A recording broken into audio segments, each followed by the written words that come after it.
จอห์นนี่วีถลายออกนอกทางสู้ๆนะสู้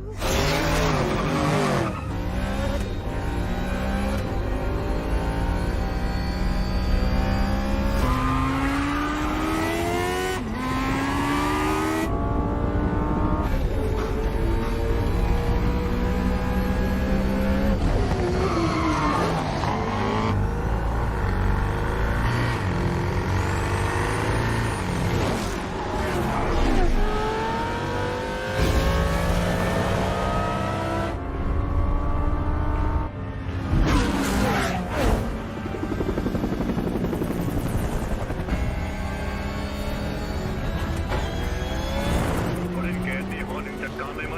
มุมตะวันตก128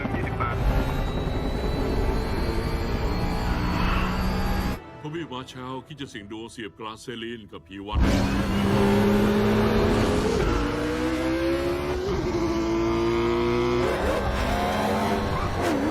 เจ้าเพื่อนผมเองนั่นน่ะเพื่อนผมเรามาดูมันแข่ง กึนมาเชลปรากฏให้เห็นแล้วนะครับและยังเป็นกึนที่ใหญ่มโหฬารเท็กซัสไมล์ในแมคลาเรนอยู่อันดับ5โทบี้มาเป็น4ดีโน่บรูสเตอร์ระวังจะโดนจี้ตูดนะ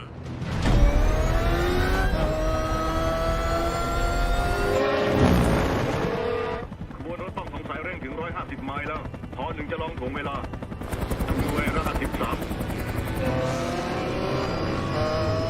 พอตำรวจบินตามเหมือนแมลงวันบินไล่ตอมงานที่ตำรวจทางหลวงคงรอต้อนรับตลอดทางแข่งซิ่งแต่ดันมีตำรวจคนดูคงให้นักซิ่งไปตำรวจไปจับยาบ้าน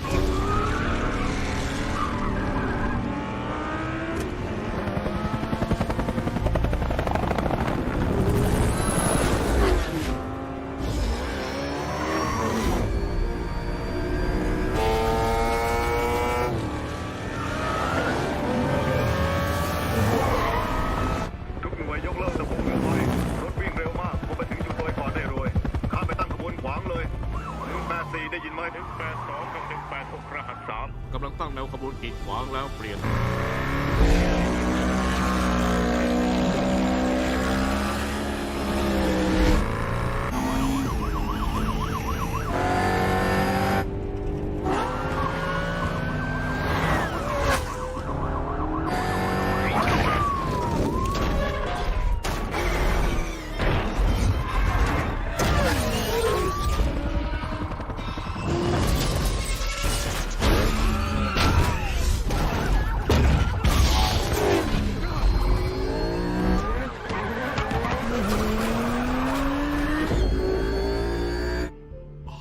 ตอนนี้กุสกับโรเซลินออกจากการแข่งเรียบร้อยแล้วไม่อยากเชื่อสายตาเลยพออังกฤษยังอยู่1ดิโน่ยังอยู่2ทวีมาเชลขึ้นมาเป็น3ใช่พวก ตอนนี้เหลือรถแค่ ดี 5 แล้วเพื่อนลุยต่อไปเลย ศูนย์เจ้าหน้าที่ประสบอุบัติเหตุขอกู้ชีพด่วน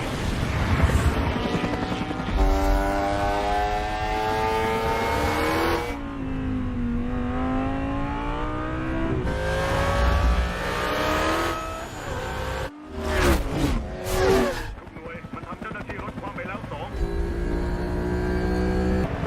แจ้งให้ทราบรถต้องสงสัยทั้งข้างเข้าแนวไม้แล้วลองใช้วิธีการขั้นเด็ดขาดอยู่ที่ระยะไม้27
ยานรถคว่ำกับกู้ชีพเจ้าหน้าที่เจ็บ1ผู้ต้องสงสัยอีก1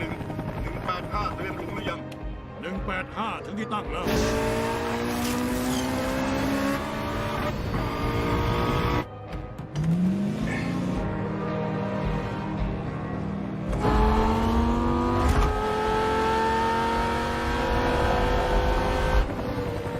เราต้องสงสัยถึงในนับห้า185ฟังนับถอยหลังห้าสี่สามสองหนึ่ง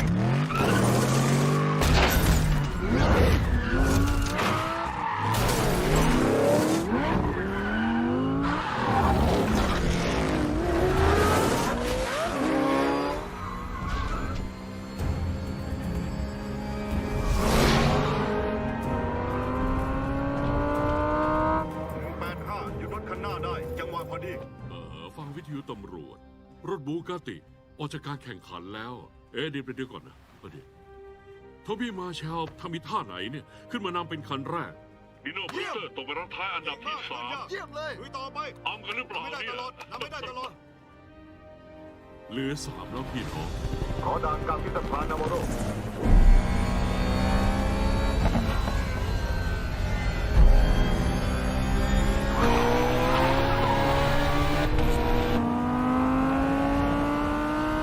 ข้อหนึ่ง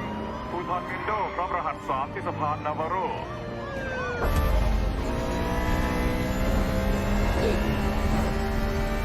การแข่งจะถึงส่วนของสะพานแล้ว โทบี้นำโด่งเป็นที่หนึ่งไม่อยากเชื่อเลย ไอเด็กช่างมูจากมาร์คิสโกพยายามสั่งทางแก้วซินเดอเรลล่า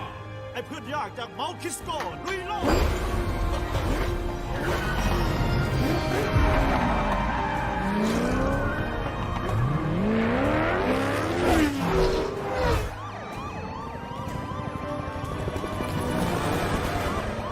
อีกอย่างรถตำรวจเหยียบพิสุดก็ได้แค่130 อย่าให้แซง อย่าให้แซงได้ จอเฉื่อยคงจะไล่ไม่ทัน รอฟังผล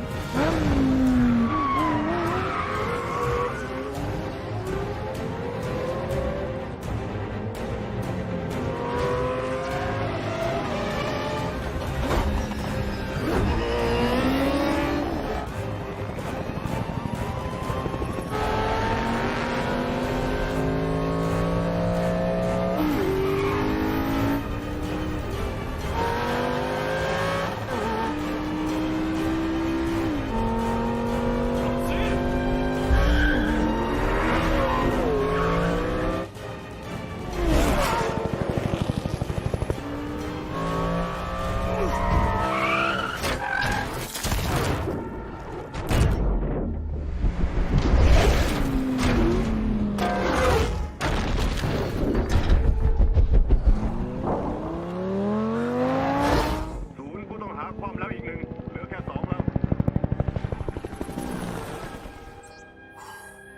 เอเลเวนโตชนเสยพีวันจนลอยพลิกคว่ำตอนนี้เหลือโทบี้มาแชลกับดิโน่บรูสเตอร์ ไม่ใช่แค่เรื่องแข่งแล้ว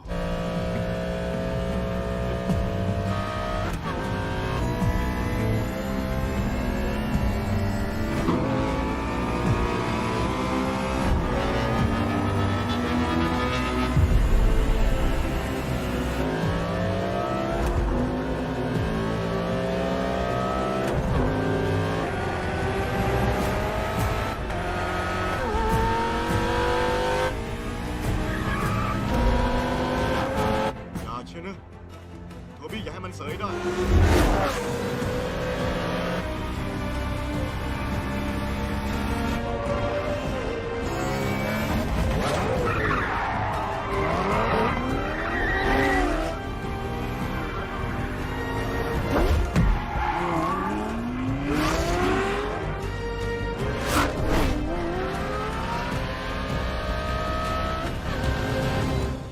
โทบี้มาแชลหลบให้เอเลเวนโตแซงไปได้ ดีส ตื่ วย นได้ มาก แล้วไอ้หนู ตื่นแล้วโทบี้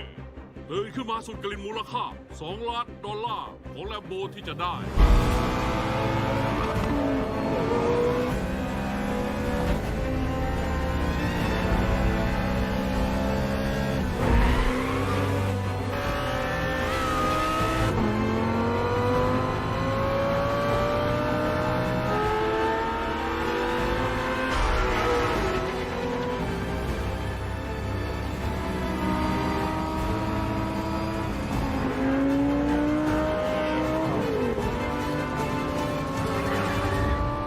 อย่างนั้นนะเพื่อน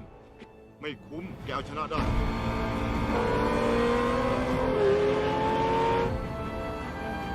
พีทช่วยหน่อยไอ้น้อง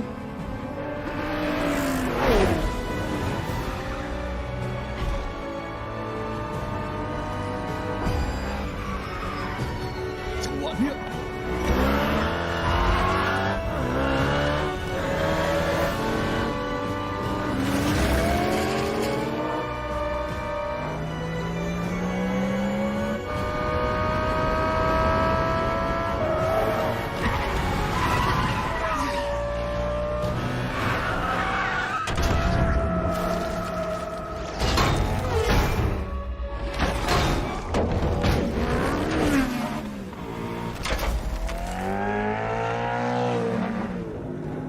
โอ้แม่เจ้าดิโนจะเวียงแต่พลาดทำไมเลยประตูพลิกคว่ำดิโนพลัสเตอร์ออกไปแล้วไปชนะดิโนไปรับแล้วนะดิโน ขอบคุณ ขอบคุณ โทบี้คือหนึ่งคนสุดท้าย ว่าที่ชนะเดลิออนเขาจะเป็นแชมป์เดลิออนไอ้หนุ่มมาชาจากเมาคิสโกกำลังจะลอยเข้าเส้นชัย เพื่อนเขาเจ๋งไหม่เล่าเพื่อนซีเลย ไม่ได้ไม่ไหวแล้วลบเขาปล่อยพลังลิงโลดลิงโลดลิงโลดลิงโลดลิงโลดไม่อยากเชื่อสายตาจริงๆ ไอ้หนุ่มจากเมาคิสโกไอ้เด็กอูบ้านนอกวู้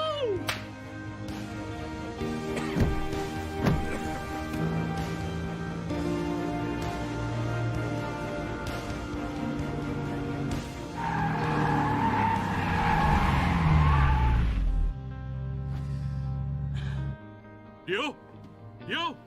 จะทำอะไรวะน่ะ จะทำอะไรวะแล้วทำไมวะ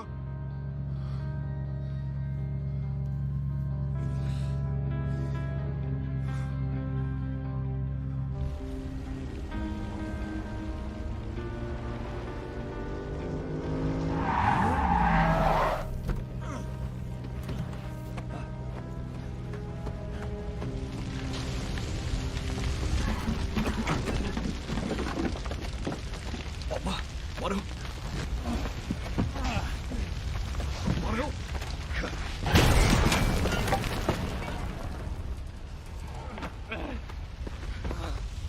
ไม่เป็นไรนะ ไม่ สบายดี สบายดี ดี นี่ให้พีท